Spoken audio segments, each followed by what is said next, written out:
그러니까 구속영장이 또 오면 이제 민주당은 어떻게 대처할 것이냐. 한 고비는 넘었지만 또 한 고비가 오고 또 한 고비가 오고 그러면 민주당은 어떻게 대처할 것이냐. 이제 이 부분입니다.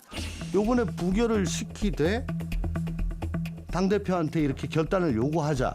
요런 그룹이 하나 있고 대표가 모종의 결단을 해야 되는 거 아니냐. 그 라는 거다. 결단이라는 게 혹시 대표직 사퇴를 예, 뭐 그렇다는 거예요. 그런가 하면 민주당 원로 중에도 이 대표를 향해서 다른 행보를 요구하는 목소리가 몇몇 있었습니다.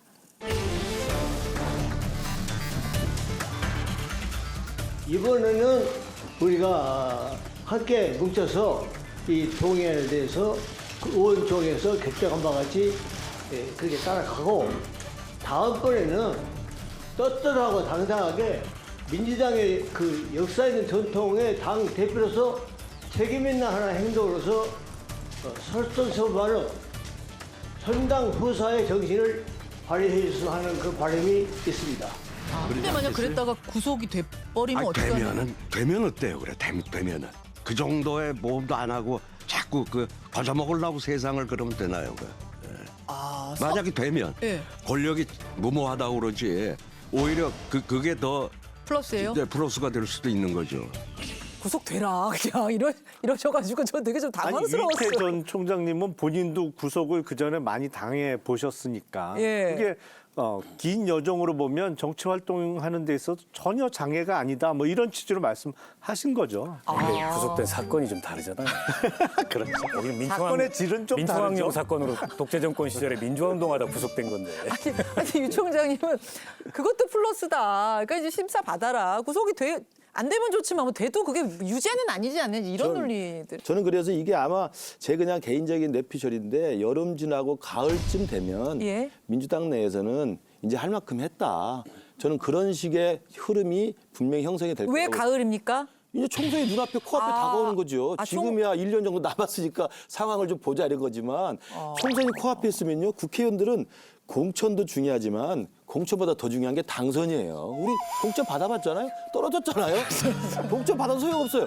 당선이 돼야 돼. 근데 가을쯤 됐는데도 이재명 대표 옥새 작전으로 민주당 같이 갑시다. 나는 끝까지 갈 겁니다. 당대표 내려놓지 않습니다. 이건 죽을 노릇이죠. 저는 오늘도 엮이네.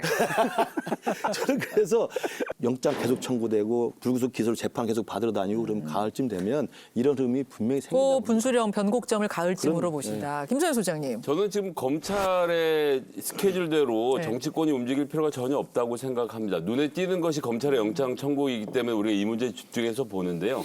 사실 민주당에서 첫 번째 터닝 포인트는 5월에 만들어집니다. 5월? 네. 5월? 원내대표 선거를 하죠. 두 번째 이제 가을인데요.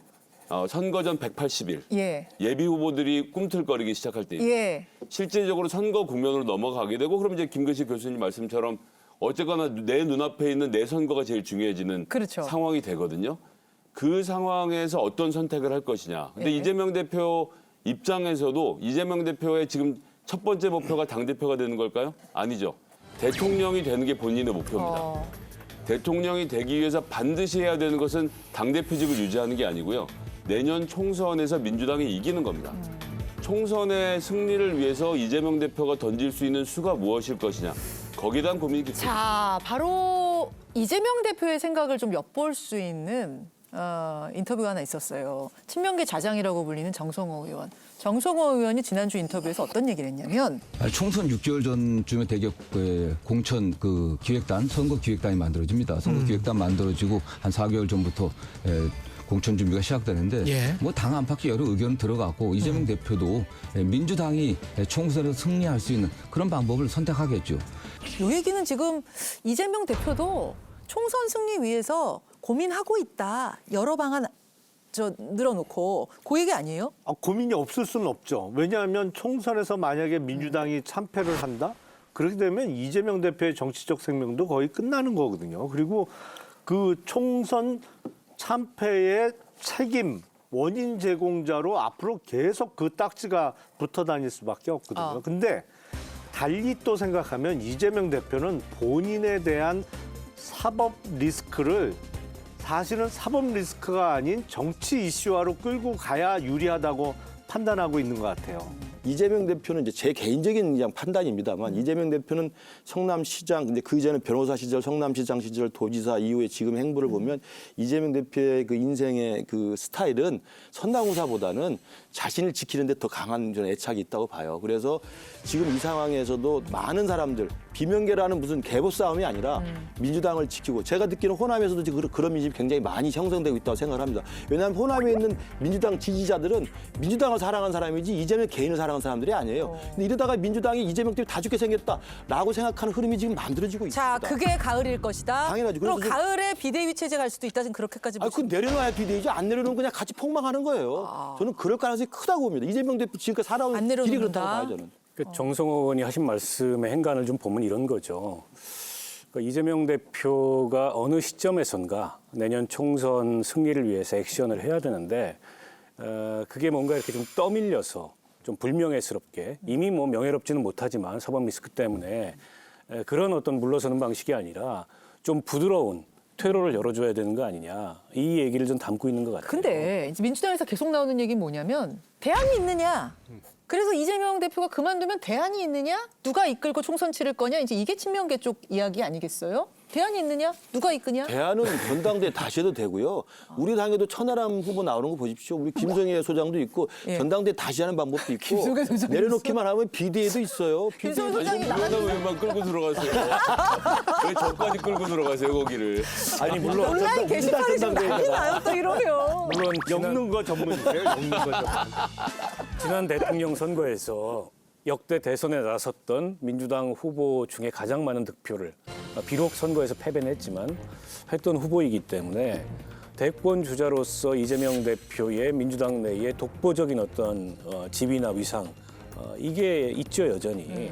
그리고 이재명만한 영향력을 갖는 또 지지층이나 당원들의 공고한 지지를 받는 그런 당내 정치인이 없는 것도 사실입니다. 근데 이제 대안이라는 거는 없으면 만드는 거지. 대안이라는 게 하늘에서 이렇게 떨어지는 게 아니거든요. 김성애 소장님입니까? 아니 뭐 김성애 소장도 될 수 있고 무슨 대안입니까? 이제 저는 이제 배우는 단계이기 때문에 너무 다른 검술할 게 없어요. 국회의원들도 있기 때문에 누구 아니면 안 된다. 저는 정장 정치에서는 그런 거 없다고 생각합니다. 알겠습니다. 윤석열 아니면 안 된다? 그런 게 어디 있습니까? 자, 이 와중에 이른바 이재명 저격수죠. 유동규 전 본부장이 한 개인 유튜브에 출연해서 백부작 대하 드라마를 쓰겠다. 포문을 열어서 민주당이 또 한 번 발칵 뒤집혔어요. 이재명이 나타나는 거예요. 그러면서 제가 도와드리겠습니다. 그러니까 알라딘 램프에 진쳐. 문지르지도 않았는데 나타났어요. 그래서 정진상 딱 만나가지고 정진상 나 김용 딱 만나서 우리 의형 잡시다. 그리고 한 분의 주군을 모십시다. 좋다. 우리 의계투합 한번 하자. 유동규 씨의 이 유튜브 등판 어떻게 보셨어요? 그 예능인 해도 될 것 같아. 예능인.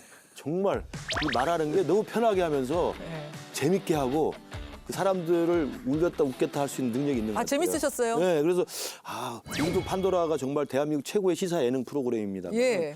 유동규도 한번 기회 되면 불구수 상태니까 한번 초청해서 이야기를 들어보면 공정성 시비에 걸리겠죠. 그러나 이 자리에. 근데 대단하다는 생각이 들었습니다. 어떻게 보셨어요? 김성애 소장 어떻게 보셨어요? 민주당이 발칵 뒤집혔다고 하시지만 사실 그 보도도 다 오보로 확인되지 않았습니까? 가처분 신청 검토한다 뭐 이런 보도 있었는데 예, 아니에요. 그것은 정진상 실장 측의 검토를 민주당의 검토로 잘못 나간 겁니다. 그래요? 전혀 검토한 적이 없고요. 아니 그 유튜브가 하는 얘기들 어떻게 일일이 전부 다 뭐 제지를 하고 하겠습니까? 완전한 거짓말을 한다면 문제 제기를 하겠지만 당 차원의 문제는 아니었기 때문에 네. 정진상 실장의 개인적인 내용이었고 그런 정도 수준이 될 거라고 저는 봅니다. 그 유동규 씨 나름의 여론전을 시작한 거죠.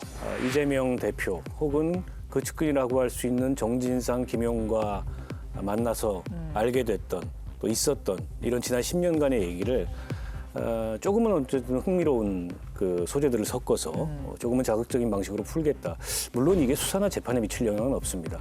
수사나 재판에 미칠 만한 유동규 씨의 얘기는 이미 검찰 수사가 다 저는 다 했을 거라고 지금은 보고. 여론전이라고 보시는 거예요? 여론전이죠. 아니 근데 왜 공중파에서도 인터뷰 요청이 많았다는데 유튜브를 택했을까요? 글쎄요, 그거야 뭐 알 수가 없죠. 예능 감각이 본인의 기호일 수도 있을 거고 또 공중파보다 아무래도 본인이 해놓은 말에 대한 책임의 정도가 덜하잖아요. 제가 보기엔 공중파를 선택하지 않은 건 예. 이게 본인이 한 얘기가 과감 없이 전달될 가능성이 작아서인 것 같아요. 편집할 수 있다? 그렇죠. 왜냐하면 시간 제약도 있고. 너무 자극적이거나 무슨 파격적인 얘기는 이 심의도 신경 써야 되니까 방송국에서는 조금 제한을 할 가능성이 많잖아요. 근데 유튜브라는 매체는 그런 거 거의 신경 안 쓰거든요. 그렇죠. 그러다 보니까 내가 한 얘기를 최대한 그대로 전달해 줄 수 있는 매체를 선택해 하다 보니까 유튜브를 선택한 것으로 보이고, 그렇지만 재판에 영향은 안 줄 거라고 보세요, 김 의원님도?